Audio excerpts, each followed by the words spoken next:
What you trying to do with me? All right. Get ready with me. Looks like we're alive and cooking with gas. Get ready with me.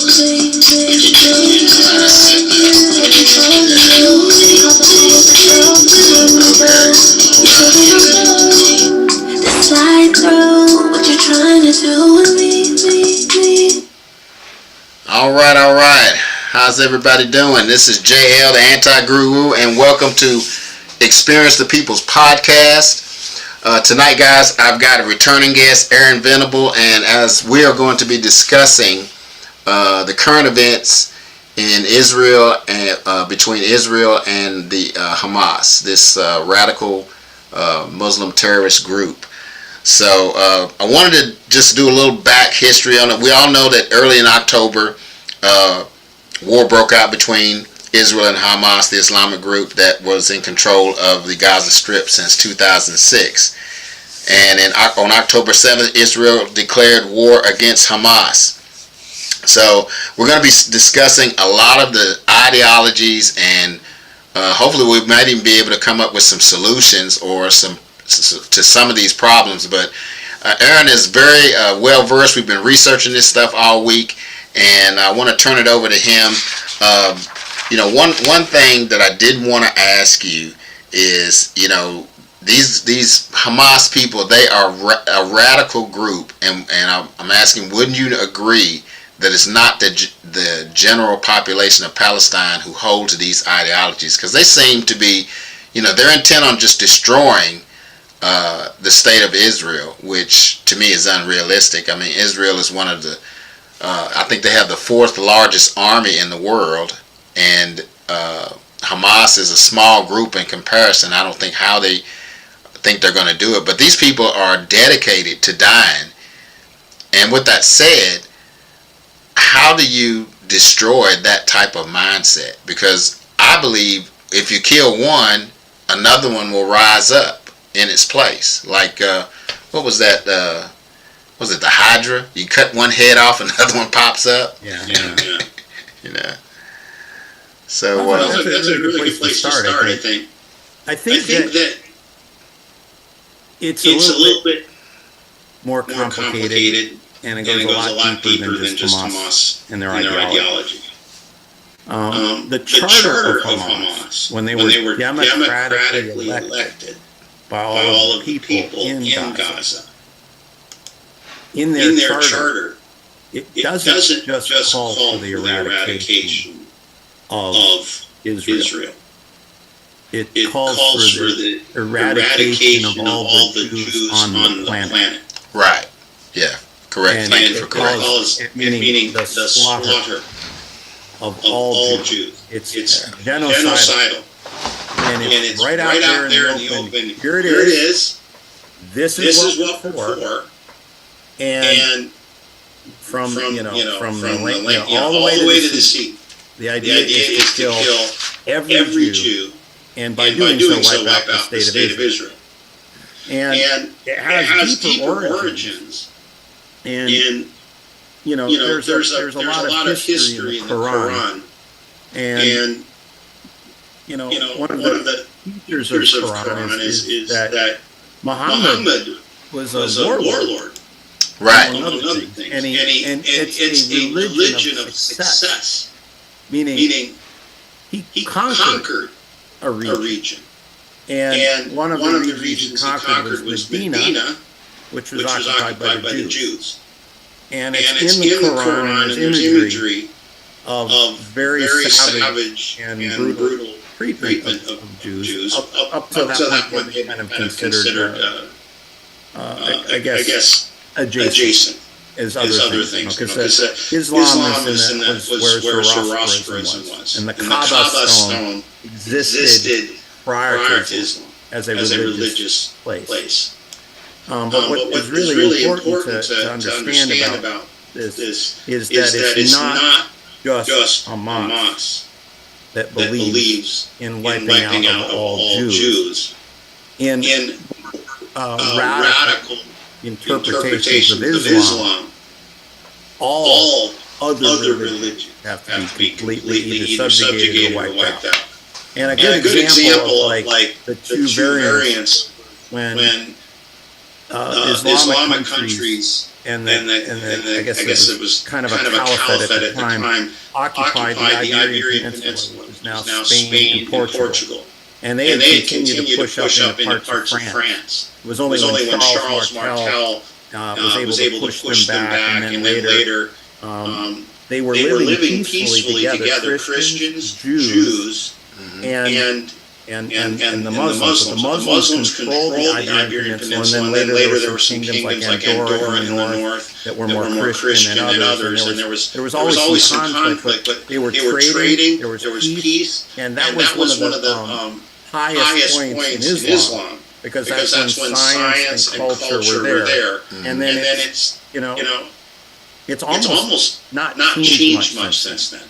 Yeah. And that was the big tragedy, but it was actually they were scientifically superior to the Catholics at the time, and it was only the discovery of in the scrolls that in these captured mosques in Portugal, they sent some of these back to Florence, and they would translate. That's how we rediscovered Aristotle. And the rediscovery of Aristotle led and explosion. And Galileo, and a lot of that just because that's where science and empiricism comes from. So we owe a lot to Islam up to that point. But at the same time is this imagery of conquest and dominance. And then the word jihad in a moderate Muslim means a spiritual struggle, but not to people taking it from the vantage point. It means an actual fight to the death. Right. And death is a good thing if you're a male in Islam of fighting it, because if you die a martyr, there's a great reward waiting for you in heaven. And it's very masculine driven, and you get plenty of wives, and they're all just for you. You're right. Virgins. Yeah. And so it's a paradisical thing in which death is not the end. But it's the conquest aspect of it that is almost historically been justifying wars of conquest. All right. So modern day Islam, the question is, when is it going to have its reformation like Christianity did? And the pessimistic view is it did, and that's what got us ISIL. Meaning instead of becoming more modern and more scientific, the only thing that's modern scientific is the acquisition of more and terrible weapons and doing horrible and terrible things. Right. But the slaughter that we saw on October 7th, which before Israel declared war, innocent almost 2,000 Jews were just slaughtered. We're talking families, like people driving up in a car like it's a normal day, and a guy with AK just blowing them away in the car. Blowing them away, yeah. But what was worse is when these younger people were getting killed at this peace concert. Grenades were being thrown in and to just frighten teenagers huddling in an area, and they were getting blown to bits. And then when they're going in these kibbutzes, like one of the kibbutzes where they went into, which is a kibbutz is like a Jewish word for a commune. They share everything. Right. It's almost like the precursor to communism in a way. So there's nice people, and a lot of them that are there were trying to reconcile and were for peace with Palestinians. Right. And many of them were inviting many of these Palestinian people to come across and work at their kibbutzes, and this is how these people knew where to find and shoot them. And what they did was something worse than any atrocity that we've seen since the Holocaust. I mean, it's one thing that you're going to just kill somebody. You can shoot them in the head, and that's what the Nazis did by shooting pregnant women in the back of their next to a pit. It was awful. And then they eventually didn't have the stomach for that, so they created gas chambers. And they tried to cover it up. These people didn't try to cover up anything. They were GoPro cameras. Yeah. And they went in, and they would set a baby on fire in front of their parents. Right. They would rape the wife in front of the husband while he's bound and gagged, and cut his throat in front of her before they killed her. It was just designed to cause the most massive possible suffering, stabbing a toddler slowly in front of the parents, putting a baby in the oven. This is all on film. Right. And they bragged about it, put it on the internet, and they bragged about it to their families. They were proud of it. And one person was bragging, texting, I killed this person. Right. And the ones that they kidnapped, it wasn't enough that they had them like as sort of a ransom. There's 280 hostages still in Gaza. But what they're doing is they're taking their cell phones and calling families and relatives while the person's being raped and tortured. Right. Or even in some cases killed. And this is not just terrorism.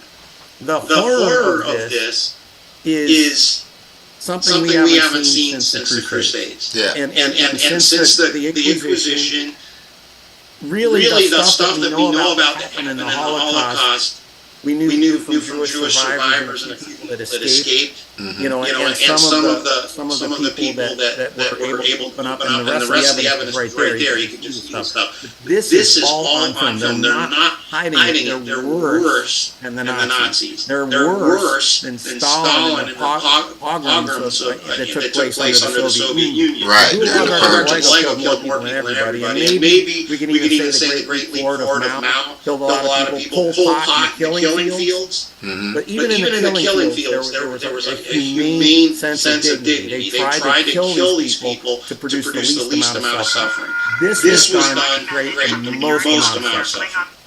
And so yes, Israel then declared war, and the kind of war they're trying to fight is a different kind of war than a war of containment and a war of proportion.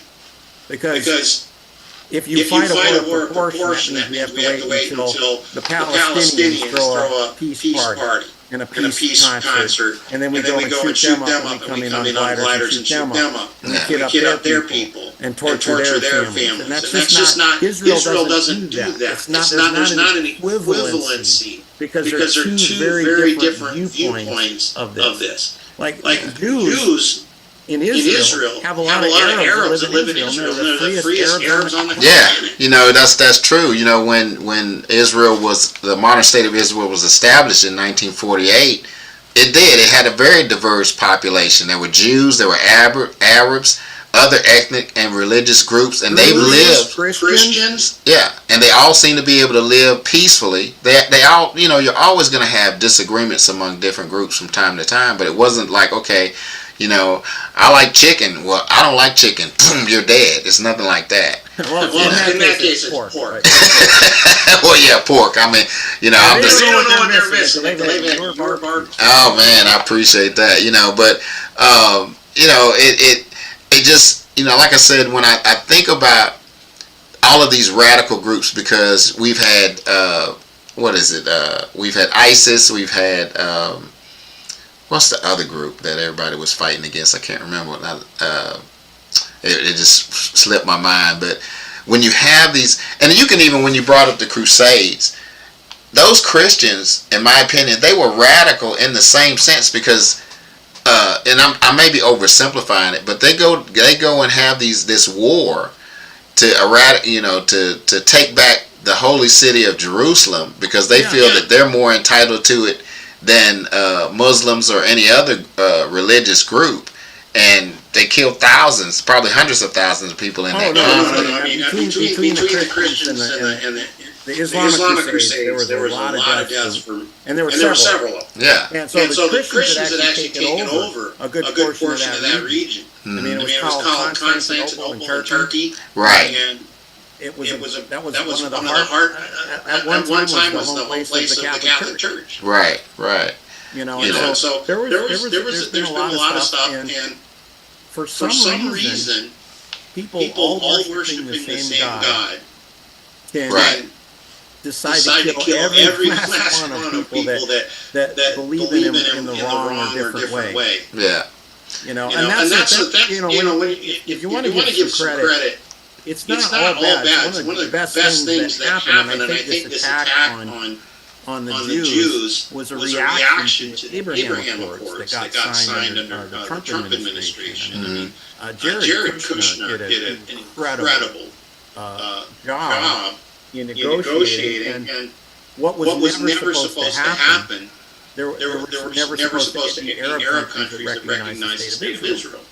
And United Arab Emirates and Dubai and a number of places that all recognized Israel, and Saudi Arabia was very close. None of this could have happened without Saudi Arabia winking about it. And normalized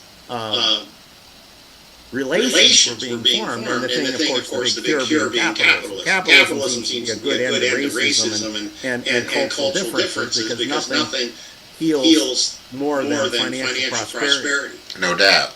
And so it looked like Iran, which was going to get the short end of that deal, because they were so blatantly anti-Semitic, and were the people funding Hamas, and actually funding a lot of the anti-US stuff. They were behind what blew up the barracks in Lebanon. In Lebanon. And because that's what some people are saying. That was really the beginning of terrorism to a certain extent. But when I was watching that interview with Sam Harris and Eric Weinstein, he referenced back to when they used to hijack planes.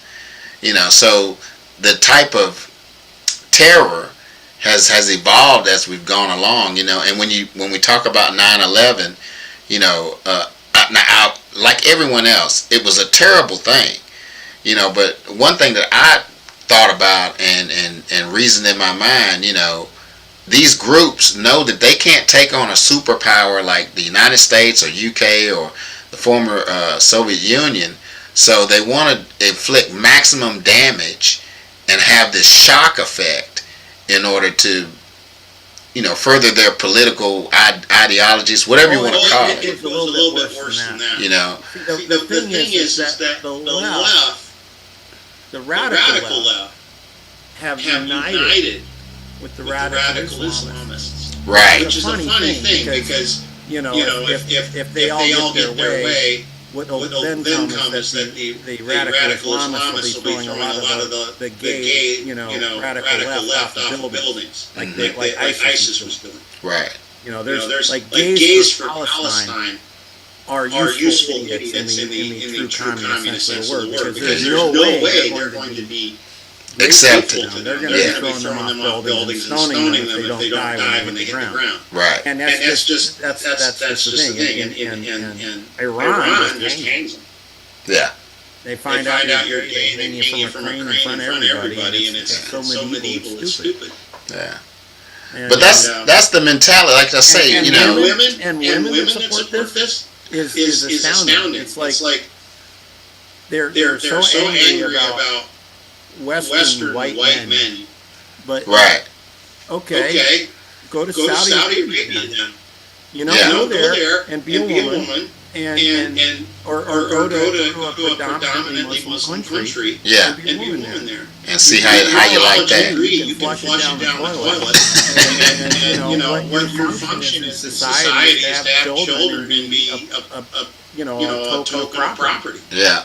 And of course, our own government, when the Constitution was written, women were considered basically part of the man's household. That's why they didn't get the right to vote until 1920. And then, people of color, black folks, were only considered 3/5 of a person. That's why we were excluded. But, all of these things have changed since the 14th Amendment and women getting the right to vote.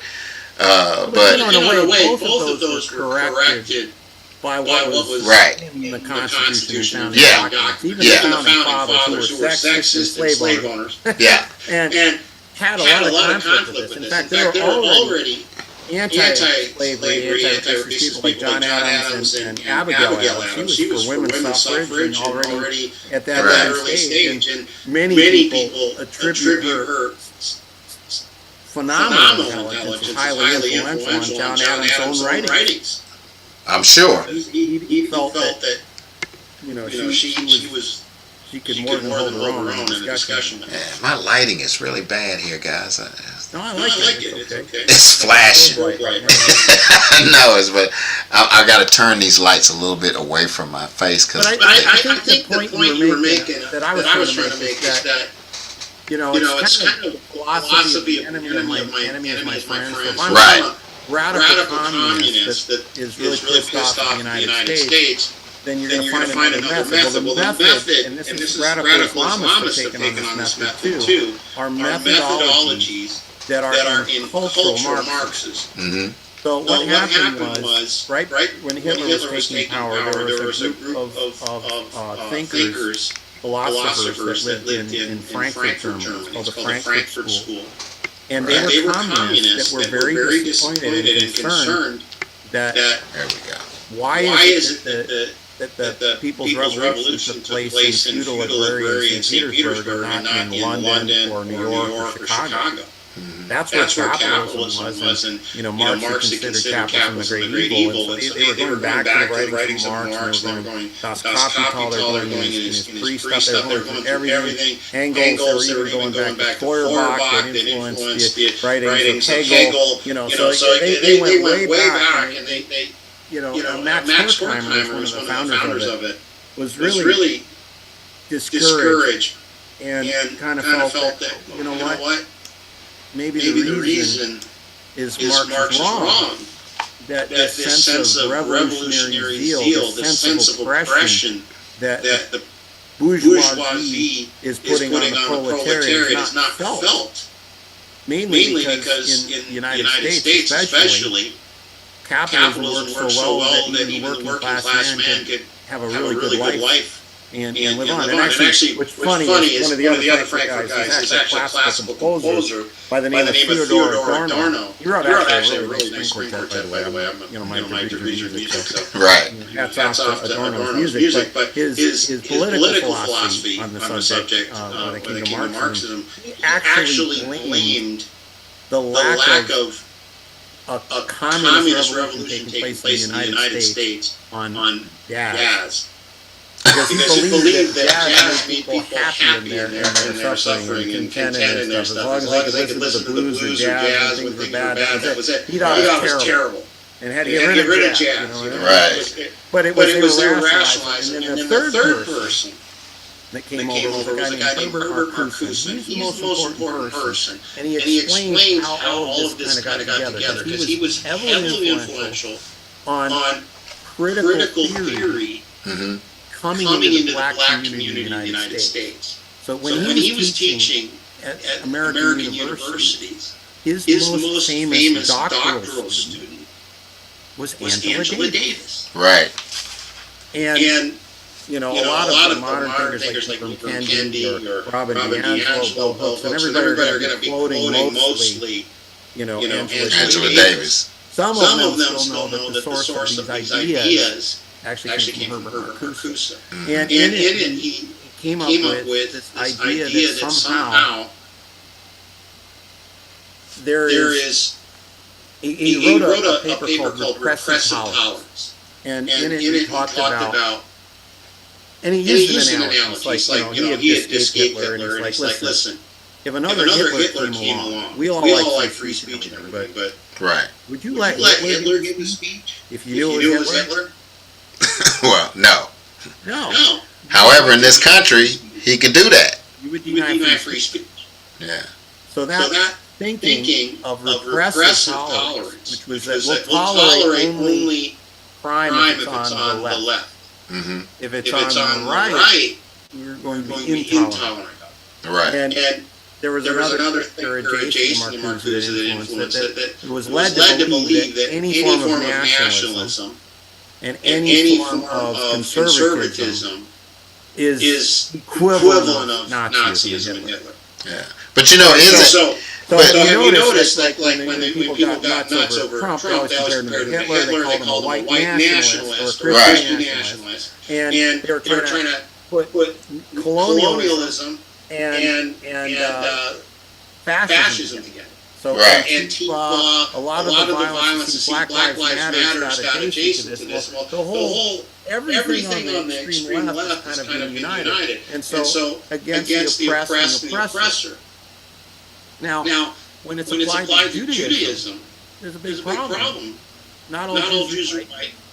I mean, go to Ethiopia. Right. Well, you know, there's also the argument that can be made that the Jews in the modern state of Israel are not really the original Hebrews that are mentioned in the Bible. I believe that they, and I'm not going to go that far, but I believe they have a historical and cultural connection between the two. But the term Hebrew that's in the scriptures talks about the Semitic people who were believed to be the ancestors of Abraham, Isaac, and Jacob, who later, with God, named him Israel. And you got to include Ibrahim. And this is where Islam and Judaism and Christianity all come out of the same branch. That was the brilliance of calling that peace treaty the Abraham Accord. Mm-hmm. All three great religions of the Levant, Judaism, Christianity, and Islam, all intersect, all coalesce there. Yeah, that's the source point. Yeah, because Isaac and Ibrahim were brothers. Yeah. And then you have and so you have all three great religions represented, and right. so we all have common ancestors. So commonality is really the way to heal the problem. The problem is just we have a modern society, and so readings of religious texts today are taken as literal, meaning like the Southern Baptist Convention back in the 80s said, if you don't believe that this Bible is 100% fact, you cannot call yourself Christian. Well, that flies in the face of like Spong, Reverend Spong from the Anglicans and stuff like that allowed for the fact that even Christ himself is often speaking in parables, which are metaphors. Right. And those were tools of memory before written language. Exactly. People would tell a story or poetry or sing a song. I mean, the Jews sing the Torah. The Islamic call to prayer is sung. All of this is just a process of memory before written language, and then with written language you get deeper things, and that's what is.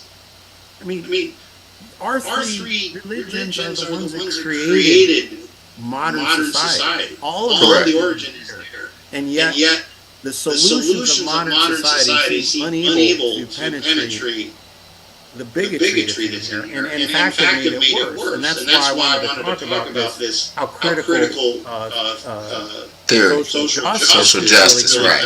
Into this. Yeah. Like I would say, I had this couple notes I took from James Lindsay. It's a really good article.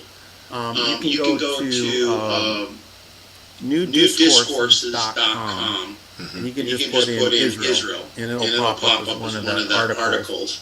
And it's a critical race theories Jewish problem is what it's titled. Mm-hmm. And let me just read a couple sentences here to give you a sense of this. All right. And he starts by saying, they're not fringe positions on Jewish whiteness and anti-blackness with critical race theory. They are repeated throughout the core literature, including books by both Eric Bell and Kimberly Crenshaw, who are credited with creating critical race theory. It is also trotted out by another hugely influential and best-selling author, Ibram X. Kendi, who is being paid tens of thousands of dollars, as is Robin DiAngelo, per visit to speak about their vision of anti-racism. Now, it is an illiberal form of analysis that if it cannot be understood, or if it cannot understand a group in a simple racial narrative that places whiteness and blackness on opposite ends of the spectrum with brownness between, but distinctly neither, it cannot be understood at all. So the uniquely Jewish combination of a long history of terrible oppression of a people that isn't just, or at least partly fair skin, but also highly successful in what the theorists would deem as the white milieu, is in fact completely intolerable to critical race theory. theory distrusts Jewish success as such, and as with everything it analyzes, believes it must have something to do with having been granted access to the privilege of whiteness, illegitimately, by betrayal, and at the expense of blacks. And this is Ibram Kendi. So it would then, in due course, demand that white Jews accept and atone for their whiteness by the familiar process, recognize themselves, acknowledge their de facto complicity in white supremacy, critique their own unwitting participation therein, and then submit to and promote the critical race theory worldview, both ideology and deed, which takes the form of their brand of anti-racist social activism for the rest of their lives. This is, however, requiring Jews to deny both their history and what makes them Jews in the first place. Right. No, I don't want. But you know, when you bring up, like I said, when we talk about Jews, you know, some people consider themselves Jews because they have converted to Judaism, so that makes them Jews. And then you have, like I said, when I first brought it up about, you know, there are historical and cultural connections between the two terms, you know, because I've always said, because I read the Bible and it talks about Hebrews, when I that's the term that I use. I acknowledge that there are people who they identify as Jews or Jewish, but you know, like I said, if we go back to the scriptures, the people that lived in the region where we're talking about, if we just go back to the time of Jesus. Right. And of course the Romans were, you know, had subjugated Judea. Most of those people were people of color. Well, you stop there. I mean, there were pogroms in the Soviet Union. Yeah. There's been all this stuff that's happened. So technically, they only make up 2% of the U.S. population, and 60% of hate crimes in this country are against Jews. Yeah. And you would think that somehow that the critical race theory would embrace the underdog, but it's not. It's just the opposite. Under critical race theory's analysis of whiteness, Jews are assigned the unenviable status of both being systemic oppressors, who get to pretend that they aren't oppressors by virtue of being oppressed throughout their history. Right. So, in a very real sense, the critical whiteness analysis and critical race theory holds that Jews have been unfairly granted the social property of whiteness by a white society that is no true friend of theirs, and have thrived at the highest levels of sociocultural production in it. All while they also retain a legitimate claim on well-recognized historical victimhood status. Right. Again, slavery, the diaspora, persecution, ghettoization, targets of genocide, teetering just on the edge of just living memory has happened in the 20th century that allow them to deny their privilege at all. But in some sense, Jews get to claim oppressed status while occupying the highest heights of privilege status, at least the reckoning of critical race theory. And so that's where colonial theory comes into play. Mm-hmm. And so you did your research. I mean, England was occupying that whole region, and after the Holocaust, found a place where Jews could live peacefully. And they were throttling down Jewish immigration in that country prior to that, because Jews were going there, they were living there. Jews would save up lots of money and buy land. Mm-hmm. And so there were little spots of Jews in Israel, and they continued to buy where they could. They weren't kicking out Palestinians. They were knocking on doors and tearing them out of their homes and doing what we just saw in these videos on October 7th. Yeah. But that's what these people were told was their history as Palestinians. Of course, they're going to hate every Jew on the planet because they believe that the Jews did what these people just did, and when they did this, they thought it was retaliation for the same kind of oppression, when they're just totally different. And the worst culprit, and the person to blame most for the war and the violence, are the people whose job it is to give us the facts. Namely, press. Yeah. And they lie. They're still lying. Yeah. And thank goodness for people with iPhones and videos. We wouldn't have known any of this stuff happening if it weren't for the oppressors with their GoPro cameras bragging about all this stuff they were doing. Yeah. Exactly. And that's the thing, when we talk about how they are videotaping these horrors, they're doing it to, in my humble opinion, they're doing it to sway people's opinion. But that in and of itself is somewhat distorted because there's so much going on that we don't know about because mainstream media is not trying to cover it. And they're trying to... They're covering it. And they're almost covering it exactly as dictated by Hamas. Like, for example... Yeah, that's what I was trying to say. Yeah. There was a hospital that they claimed was bombed by Israel. Right. And so there's something that the leftists do, like communists, what they do, especially the cultural Marxists. This is a tool now. Antonio Gramsci was the head of the Italian Communist Party. He was jailed by the fascists. Why fascists and communists seem to hate each other. They're like two versions of the same socialist philosophy. They're the same. One is just nationalist, the other is global, but they both want the same thing, which is a totalitarian state of whatever oppressed group. In this case, in our modern form, the totalitarian state of the most oppressed party. Right. That would be the transgender, lesbian, African American. Find the most intersectional oppressed people. That's they have to be that's the dictatorship of those people, or a coalition of all the oppressed people of the world. And that is going to be instead of the dictatorship of the proletariat, it's that dictatorship. And that's sort of what cultural Marxism are seeking. But as they do this, their methodology is something called mid-level violence.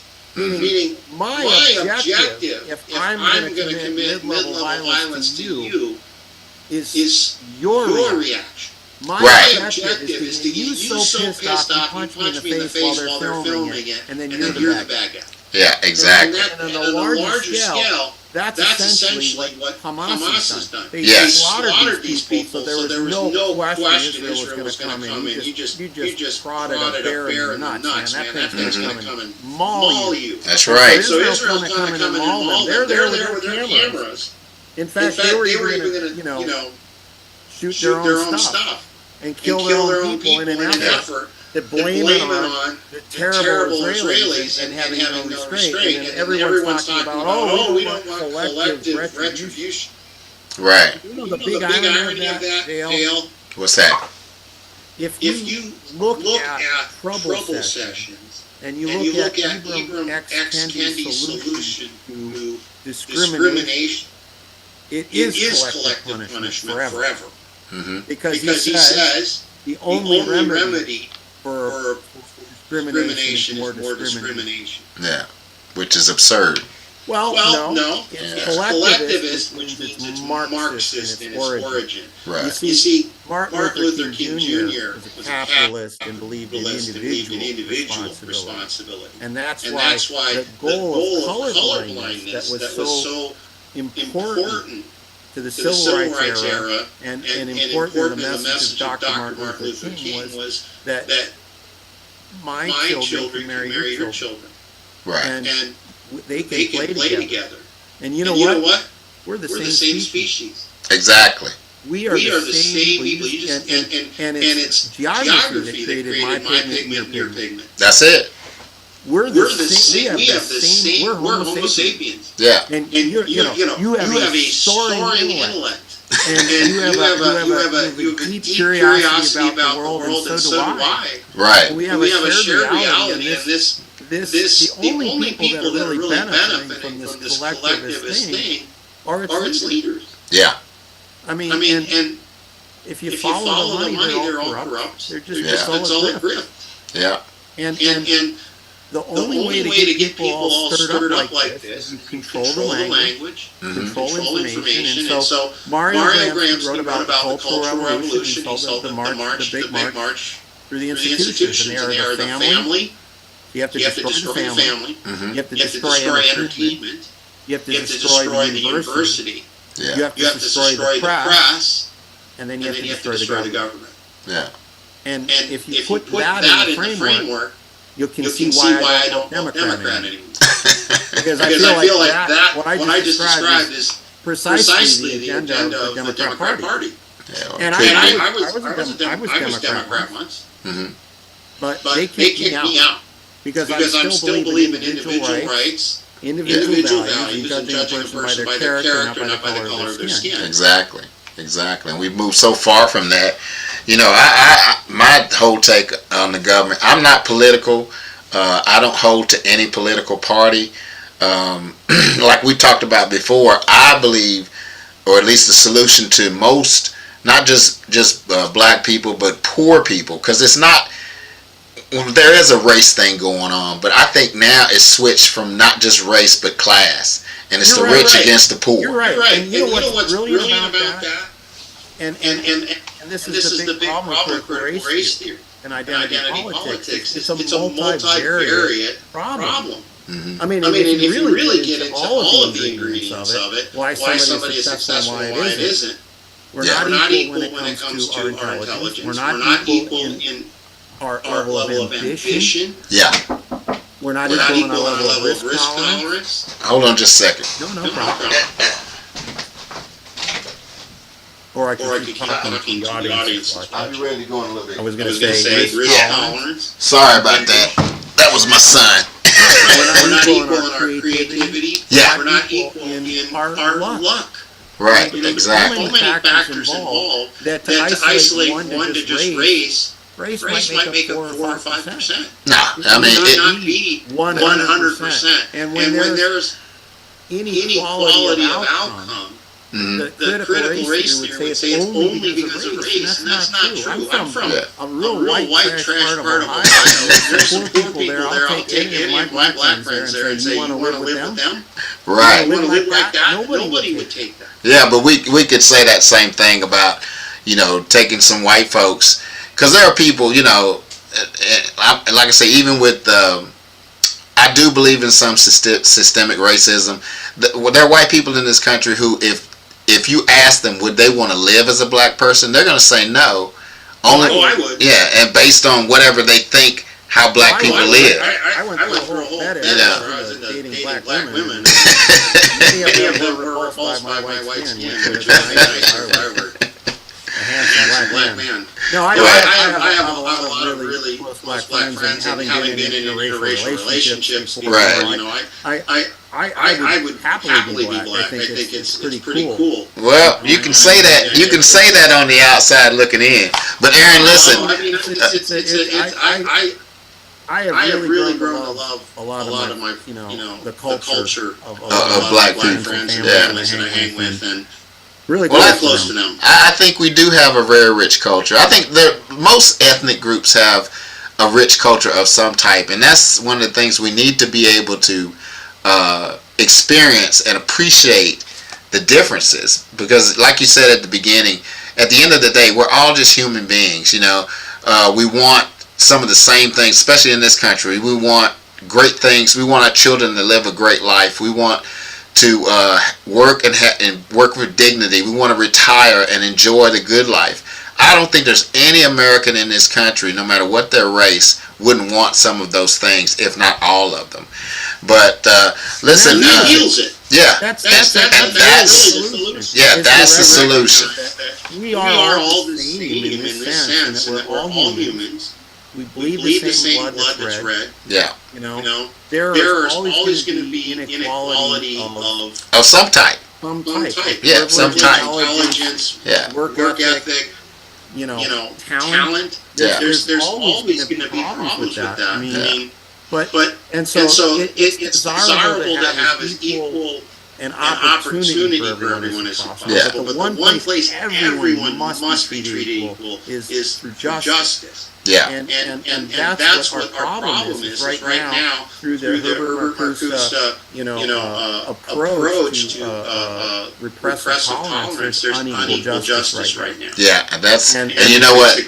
I hate to stop you right there, but that's going to be a great topic. Yes. For the next series, guys, because we just touched the surface with Israel and Hamas, but all of these things, as you can see, are interconnected, and we're going to come back again next Monday, and we're going to discuss this part right here. But before we go, I wanted to talk one more thing. When I was listening to Eric Weinstein, he had a solution that he talked about. Whenever Hamas does anything violent, that what Israel should do is not go and try to have a proportional response as far as attacking them, but take away some of the territory. But Sam Harris was like, well, how are you going to do that without a show of force? That was a question. I liked his solution because, okay, if you keep pushing and pushing, they're not going to have anywhere to go. But how are you going to push them out? Well, you would have to use force, but you'd only use provisional force up to that point and stop. And I think that's what he meant. Yeah, I think, but I like that. I think that was a more viable solution. And I mean, of course, I wish we could get our government. And that's the other thing. I don't think our government needs to be involved, but that's another topic we can. Well, the thing that was brilliant, I'll finish with this. The thing that was brilliant about Eric Weinstein's comment was he's saying that it needs a new incentive structure. Right. Because right now, Hamas is being rewarded. Exactly. And like you touched on before in our other conversations, the people who are benefiting from this, from war, is profitable for them. With the arms dealers, the people who make weapons, and all of those people that they want to keep, like you said, perpetual war. And who finance it. Yeah, and who finance it. So it's a permanent war. And that's the thing. That's one permanent problem. It doesn't matter. Yeah, whatever it is. They make a lot of money with their solutions that never work. Yeah, exactly. Well, Aaron, I appreciate your input on this today. This is going to be a great series. But we're going to stop right here, guys. If you are catching this on YouTube, please like, share, comment, and subscribe. Come back with us next Monday at 7 p.m. We're gonna dig even deeper into this issue. Remember my motto, the 3 R's: respect yourself, respect others, and always, always take full responsibility for your actions. All right, we'll see you next Monday at 7 p.m.